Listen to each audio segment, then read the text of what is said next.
Hello, welcome back to the Physical Therapy San Pedro podcast. I'm your host, Dr. Janae Brown, sports physical therapist and owner here at PTSP. And today, this is episode 59, and it's all about a movement close to our heart. I am Dance Strong, a movement to empower dancers to prioritize health and performance. Joining me today is my colleague and favorite dance physical therapist, Dr. Maile Bay-Jacques. Hi, Dr. Bay. Hello.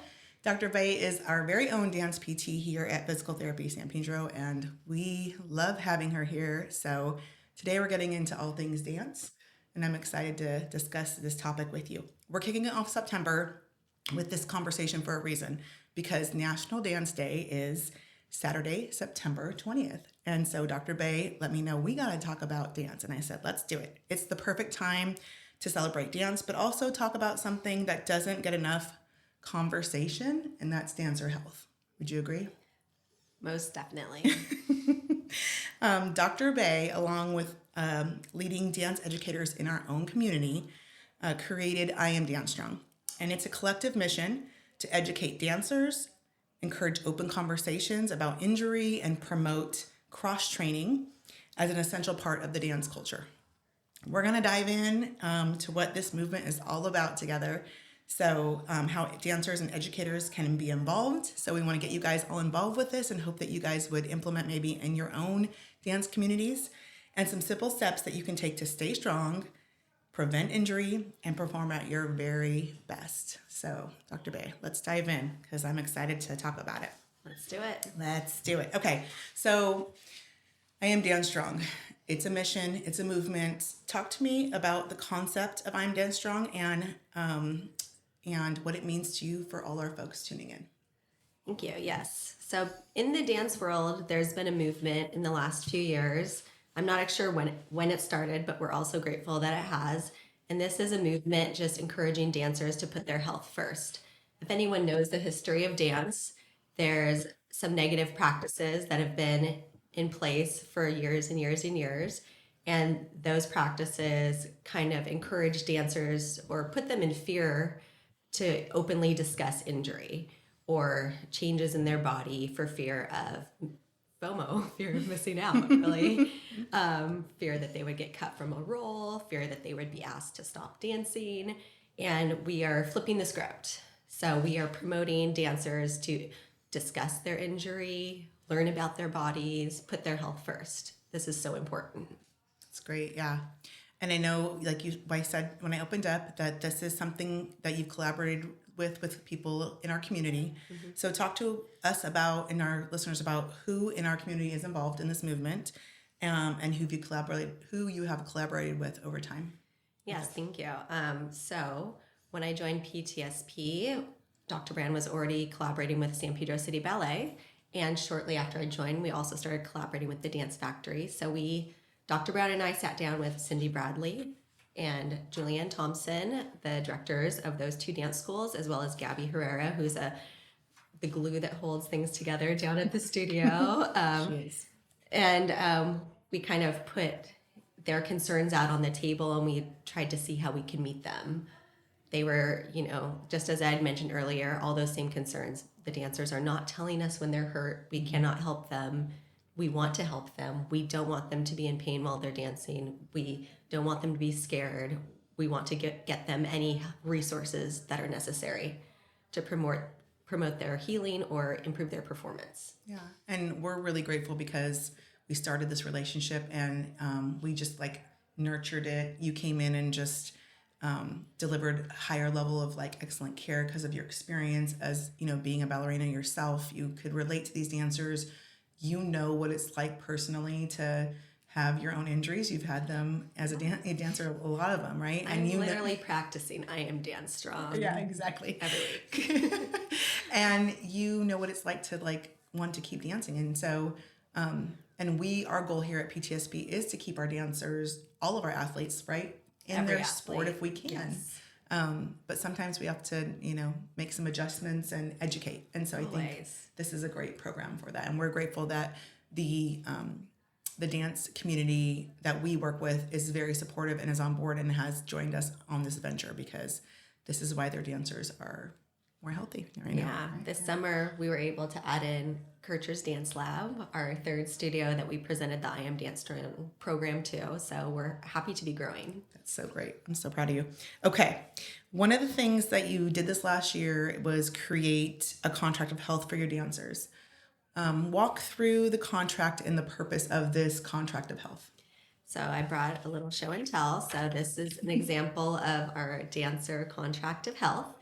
And we go through this point by point, and it's basically ensuring the dancers can eliminate any fears associated with communicating injury, or making sure it's very clear to them they have a support system, as well as encouraging them to participate in nutrition and cross training. So first, they understand that their teachers want to know about changes in their body and injury so they can direct them. They want the dancers to be comfortable that their company members or team members will not be upset from their absence if it's necessary to attend physical therapy appointments to heal, or a needed mandated rest by their doctor, or to wear a brace during class, whatever might be necessary for them to heal properly. We want them to be sure that their team or company will support them, and that their family wants to know that their family is a great support system. Their parents are able to direct them to the care that they need. So if they're not communicating with their family, then how can they get the help they need? These are all dancers that are pretty much under 18, so they're reliant on their parents to get in contact with the right medical professional, with getting a ride to appointments. So it's very important. And then ensuring them that Physical Therapy San Pedro and myself, Dr. Bay, are their research for injury prevention, rehabilitation, or improving their performance. And I talk to them about how I'm happy to answer any question about their body at the studio, screen any injury, direct them to the best resource for their care. Then I make them, at the bottom half of this, they initial and make a promise to themselves. So there's open hearts, and I encourage them to step by step agree to participate in each point. So they agree to communicate with their teachers. They agree to understand that they can talk to me at any time. They agree to, we have a brief discussion about nutrition. I'm not a nutritionist, but we encourage a little discussion about what some poor choices and some better choices might be to support their body as a dancer or an athlete. And then we have a discussion about cross training. They're familiar with the idea of cross training because of the classes I've been doing with them throughout the dance year. But we, again, instill in them that they need to be participating in flexibility, mobility, strength, power, speed. They need to be warming up. They need to be cooling down.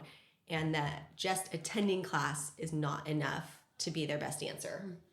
So awesome. Lastly, they write their name and they say, for me, it would be, I am Maile and I am Dance Strong, a little positive ending to this commitment of the contract. So good. So good. And you do need to have teachers and, the full company and parents and most importantly, the dancer, be a part of this. It doesn't work if everybody's not involved. So yeah, how have you seen, right. How have you seen, since you implemented this contract, how have you seen that maybe change what has happened with some of the dancers that you been working with this past year? Well, it's been wonderful. Dancers do come to me a lot more at the studio, and I do hear the teachers happy with them coming to them more. So that line of communication is much more open. I think we're learning about injuries more quickly. Yeah. Both studios that I initially started working with, they have now got to the point where they're implementing weekly cross training. And we're just trying to get the dancers to that level where they do a little bit more outside of the studio. Yeah. So there's some very positive changes already. That's so great. Yeah. Okay. So I know it's important for you to have the dancers let you know how they're feeling. Talk to me about health check-ins and what are the benefits for health check-ins, not just only signing this initial contract, but also health check-ins along the way. How important is that? And, what is the process for that? Exactly. So the teachers communicated they would like to understand how each dancer's feeling after performances or throughout the year. And this can ultimately help us not only address anything we find, but help the teachers adjust their dance curriculum. If they notice dancers they work with in general are becoming too sore or all reporting the same thing, they might be able to adjust what they're asking of them in terms of volume or intensity. So we have another worksheet that we do during our I Am Dance Strong workshop, and this is paired with our anatomy workshop, and it's called How's the Body Feeling? And as you can see, there's a body chart, and after the dancers identify how they do after performances, then they try to list any current or past injuries.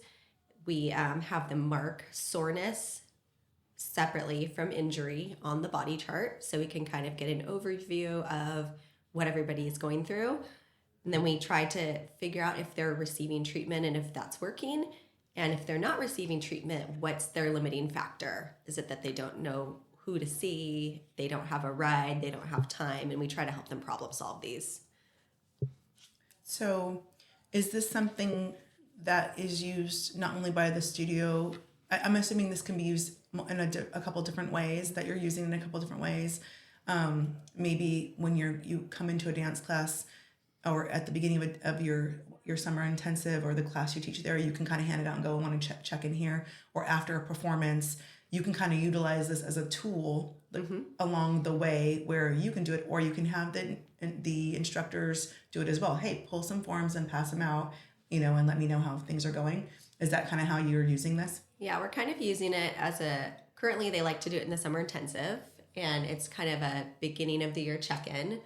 But this is powerful information because if I have someone that comes in as a patient, I can reference these charts and say, okay, well, they've had a history of this and they report continuous soreness in these areas. So that helps us kind of make some assumptions or theories on what could ultimately help them a lot. Yeah. And like we go and do, backstage support for the Nutcracker. Even like after that big performance, it's so intense.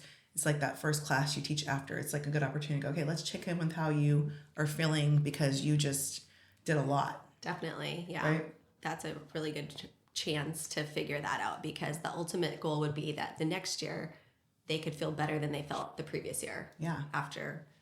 That's so awesome. I can't count how many shows they do now. It's a lot. Between the tech weeks and the shows, it's a very grueling part of the season. Yeah, it's a lot. Or for our competition studios, right? They have their whole competition season, and then there's their regular classes plus conventions. It all builds up. Yeah. So any chance we can take this information to modify intensity or load, if our dancers aren't responding well, that would be wonderful. Yeah. You've built layer by layer this program. And the next thing I know you've been really focused on is education for your dancers. And you are teaching your dancers dance anatomy. Talk to me about why anatomy and knowledge, it matters for dancers. And what are you doing to help them understand this? Yes. So if any of you have been an athlete or in a dance class, it's highly likely that your teacher has poked your body and said, squeeze here. And you do your best to try, but without a background in anatomy, that is quite challenging to ultimately put together what they want. So the more we can help dancers understand their bones, their joints, the muscles required to set your arms for a port de bras, the muscles required to stabilize during a turn.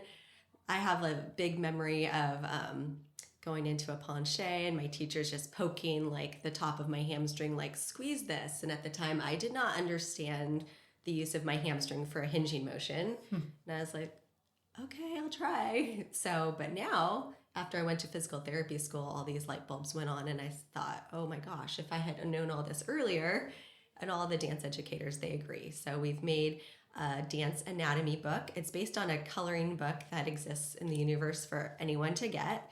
We took, so this is the cover of it. And we've taken certain slides that we thought the bones, the joints, the muscle groups could really pertain to each dance school. We made more of a ballet one and more of a competition school one. This one right here is more for the competition schools. So for example, the movements might include like more floor work, right? And in the ballet one, they might include more point work. But they all really help dancers understand the makeup of the foot and alignment of the rib cage and the pelvis and the spine and the important muscles for stabilization. So the idea is now that these dancers are visualing and coloring these things in on the book, hopefully they can start to put the dots together as they're dancing and improve that body awareness. Yeah, and I think that's so awesome, and it's fun putting those things together. What have your dancers said to you? What's something that you've discovered in doing this that you feel like has come about that maybe your dancers have said to you, or do you feel like they are more receptive than you thought they would be with it, or is it something that you feel like they feel like, God, this is so cool, like this is my muscle that does this, or have you seen some of that? You know, they're more reserved than that. Okay. They haven't nerded out like I have about it. Okay. But I was worried because the coloring book has stayed the same, but I've had dancers do it a couple years in a row and they did not remember it. Yeah. Right. So they're still not even being exposed enough to even master the knowledge. But this is a good beginning point. Yeah.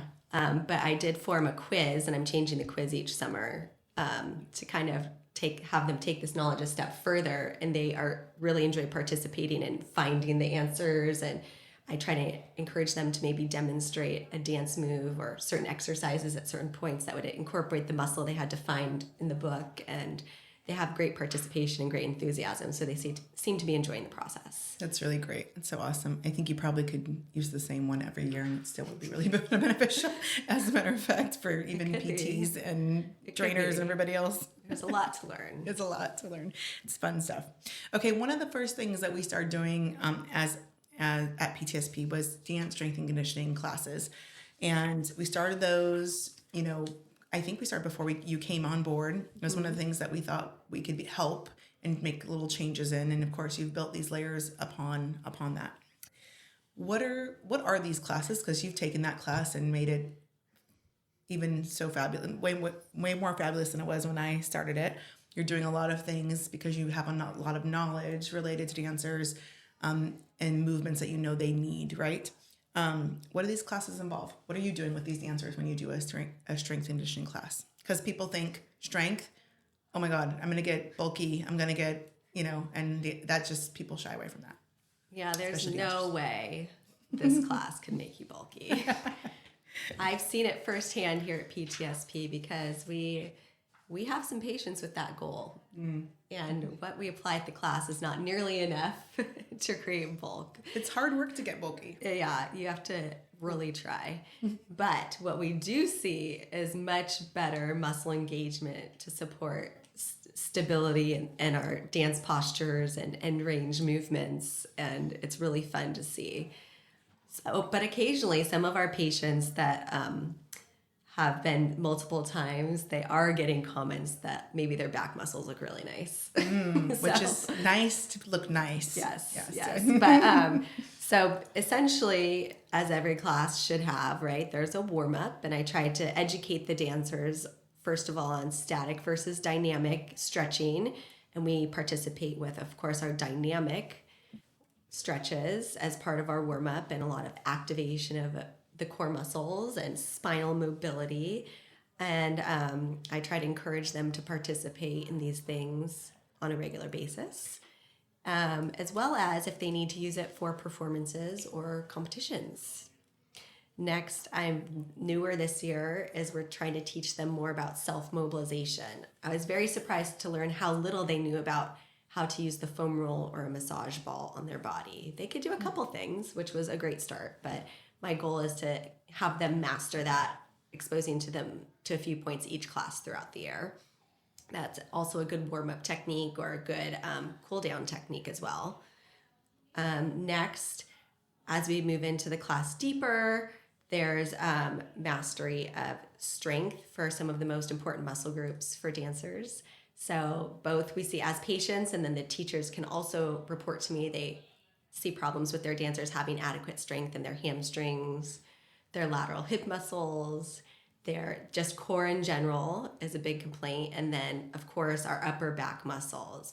In dance, we use our arms so much to explore movement, but also to stabilize. And, just dancing alone does not nearly give us the access to our upper back muscles that we need or the ability to feel them. So that's a big one.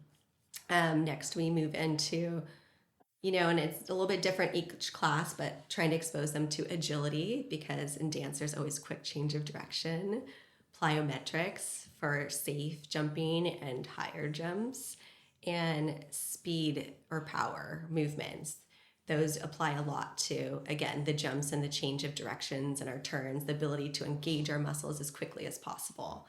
All those, we kind of explore things more in parallel, because if we look back at our anatomy, a lot of the muscles work better in parallel. So if we can get our dancers to feel these muscles better, but then apply it, whether it be a turned in or a turned out scenario in whichever style of dance. But the ultimate goal in class really is to actually feel the correct things and then apply that when they get back into the studio for class. Yeah, that's so good. What else? I encourage the dancers throughout class all the time to remind them that, okay, if you want, repeat these things on your own. These are all great, safe things to do. And I'm reminding them that one day of cross training a week is not enough. Really, 2 to 3 is what's probably recommended for a dancer. And it doesn't have to be a long session. Our class is an hour, but if you're really focused and efficient, maybe supersetting things, which would mean alternating between 2 exercises for several sets, you can accomplish a lot probably within 30 minutes. Yeah. So a focused program, we would love to help you with that. What would you say to the dancer that says, I'm in class lots of hours each day. I'm tired. I've worked my muscles are tired. My body's tired. Why do I need to do a dance and strength and conditioning class? Why do I need to do something additional like this? That's a tough one. That's a valid point. And that is definitely a concern for our youth dancers, is that potentially they are doing more hours than might be great for their body. So in that case, I'm talking to their teacher, I'm educating their parents. There's a general rule in the youth population about not exceeding one's age in hours of training in their sport to try to prevent overuse. But I'm also going to educate them that if they had a higher level of strength in their muscles, that they might be able to get through their dance day with less fatigue. Yeah. And that if they participate in their cool down stretches, they probably will also have less soreness and fatigue. Yeah. So participation in this program is still what's needed. Right. And also, aren't you doing things in these classes that they're not getting in the training and the skill training that they're doing in dance? Yeah. You're working the opposite muscles sometimes, different movements. Yeah, definitely. We're creating balance in the body. Yeah. So we're trying to complement the things that they do. So in a way, it's not continuing to work the same things, it's working different things. Right. Exactly. Yeah. And I think that that's important. And the things that you're doing are things focused probably on movement control, stabilization, all the things that they're going to help them with those skills and with their routines and their performances and stuff. So ultimately, like all of our patients here, we typically, unless it's a very specific situation, encourage earlier in the day participation with their home program, the better. So if you can fit in 3 exercises before you start your dance day, and that could be part of your cross training, right? Yeah. And that could help you through your dance day to stabilize and balance and turn and jump. Yeah, absolutely. Well, you're leading right into the next part, which is dance physical therapy at Physical Therapy San Pedro. So talk to us about how dance PT is tailored to a dancer's needs versus going to a physical therapist that maybe doesn't have a dance background or is not incorporating a dancer's movement skills within the treatment or towards the end when they need to go back to performance. Definitely. Well, first of all, the quicker the dancer gets to me, the less time they have to spend off the dance floor. Amen. Or any athlete, right? But especially dancers, dance is a very specific way of moving, and it's hard to replicate outside of dance. So a big fear of dancers is that all these muscles they've been really fine-tuning, and these postures and alignments they've been working so hard to master that might go away quickly if they stop dancing. So the ultimate goal is quick addressing of the injury to reduce any time that would be necessary to take off of dance. I'm very good at working with dancers continuing to dance without interruption, with maybe some modifications, or as long as they actually keep moving forward. But if someone's not moving forward in their healing process or moving backwards, that is a discussion we might have to have. What's very cool is I can reach out to the local dance teachers and communicate with them about their dancers. I just did this morning. I communicated with a teacher to see, okay, are there any technique issues? I'm about to work with one of your dancers on her shoulder pain. It happens when she does floor work and acro movements. And I can communicate immediately with the teacher and get feedback. Another one of my dancers wants to be cleared for point. I was able last week to help set her up with that point clearance exam. We're your best friend. You can come to me and I can, or any dance PT, and we're involved in the dance community and we have those resources to make things happen for you, to get things done more quickly. Next, I can take those technique problems the teacher reports to me and I can immediately address them here in our center. We can stand at the bar, we can look at alignment, we can take videos, we can show you what exactly on the video is incorrect and then retake it as you make those positive changes. We can assign you different modalities, the proper bracing, the proper rest that might be necessary, any taping, anything we can do to support your body as you kind of bridge that gap from your injury to being injury-free. And then what's ultimately the most important is a lot of PTs can heal an injury, but bridging the moment back onto the dance floor or into any sport is a very specific process. So that really requires a dance physical therapist to do that. For example, I know what's necessary to get someone back onto point safely. And I know the exact path that's going to take because I've done it. Yep. Experience is key. I highly believe that if you're an athlete, your physical therapist should be, very familiar with the sport you're doing. Yep. That can only be to your best interest. Yeah, absolutely. But but ultimately, we see our dancers go back stronger than before. Yeah, absolutely. And I think with you in particular, it's like you're a strength and conditioning coach for a football player, or a basketball. Like we know as PTs, we're sports PTs with any sport, right? Yeah. But we know our limitation and knowledge base. We are not strength and conditioning. We're strength and conditioning coaches in terms of being able to build programming and do that. But we're not a coach by our license or our training. Mm-hmm. We have to learn a lot more to get to that level because that wasn't what we were trained in doing. So we need to get our athletes to that specialist when it comes to performance, getting back to that sport, performing well, doing agility, speed, all that stuff. With you, the dancer, you're kind of that, you have that skill set and that training and that knowledge base because it's something that you have done mm-hmm. and And Definitely.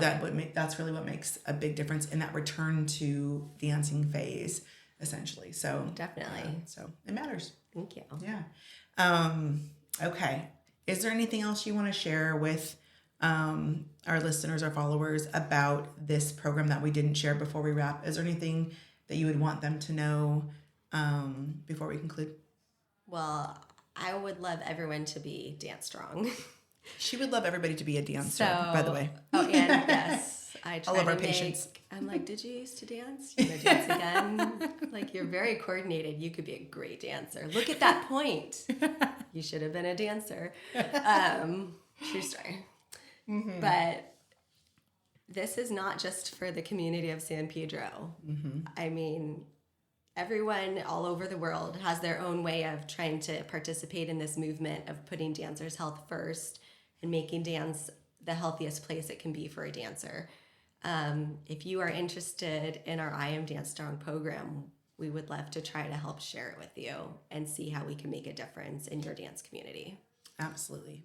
And if you are a practitioner in another community and you are like, this sounds so amazing, I need to know how to implement that, I want to implement that where I'm at, reach out to us too. All of our information will be in the show notes. Dr. Bay, we can link you to Dr. Bay. She is passionate about dance and the community across the world, and she would love to probably help you. So we're here for people even across the world that want to do telehealth. Dr. Bay can do telehealth sessions with you if you're in Canada, or if you're in Florida, or if you're in Texas, anywhere around the world. We can work one-on-one with you via telehealth as well. So, well, Dr. Bay, thank you so much for sharing your vision and your expertise. I know our listeners, whether they're dancers, parents, or educators, are walking away with tools that they can start using right away. So that's really exciting, and thank you for sharing.